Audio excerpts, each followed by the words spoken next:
along with the remaining crew compartments. The sudden explosion of ion gases burst through their containment bells on the two stern thrusters, taking them and one of the main engines at the stern with it. The enriched gas blew up, and the stern vanished in a microsecond, rocking the battleship. "Stern section has come into contact with the surface. She's dragging, and stress forces are at a maximum. She's about to break in two," the maneuvering officer called out. The captain swallowed as he grabbed the railing lining the center of the bridge, then glanced at the few remaining men on the battle bridge. He was proud of them, as he knew they would die just as assuredly as he in saving their last ship from being just a nighttime display of brilliantly colored debris orbiting a savage world. They approached the inland sea at 50 kilometers per second. He knew the battleship would sustain massive damage, but she would remain intact for the future of their colony, if needed again, or some other race for their savagery. His goal was to save the massive 18-inch guns and her 4 remaining turrets. He saw the sea just over the elevated No. 1 gun turret and determined that they would make it to the choppy green waters. "Gentlemen, fighting alongside of you has been an honor," he said proudly. The 10 men stood at their stations, beaten and bloody after their 5-day fight to get the colony moved from the moon to the surface of this world. The inland sea roiled and bubbled as the great bulk of metal eased into the water. Massive steam jets erupted as her engines became inundated with moisture, blowing the mixing chambers of ion particles into oblivion. She rocked as the detonation set off by the heat of the melting main engines mixed with the coldness of the sea. There were several large explosions as it began to sink. Giant pressure-filled bubbles and steam vents were the only grave marker for the most powerful warship ever built.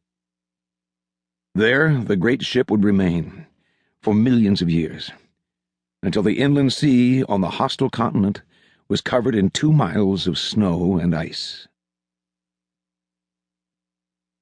Central Europe, 38,000 BCE.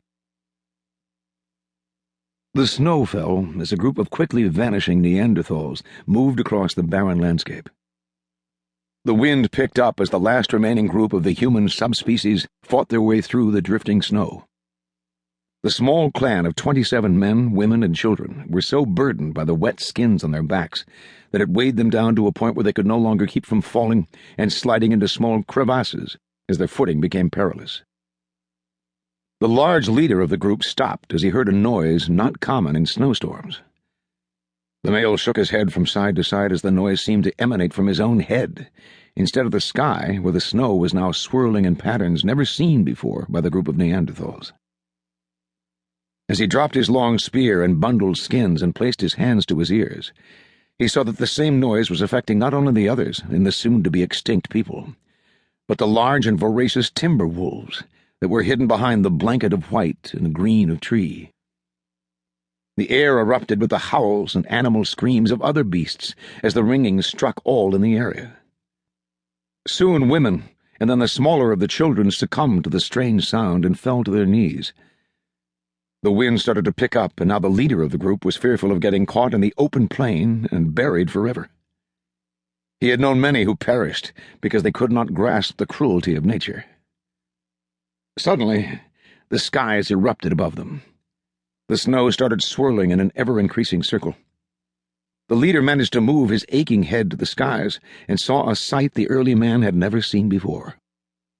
The swirling snow was now highlighted with blue, green, and yellow lights. The miniature tornado trailed down into the plain and struck the ground, as if water had been poured from the heavens.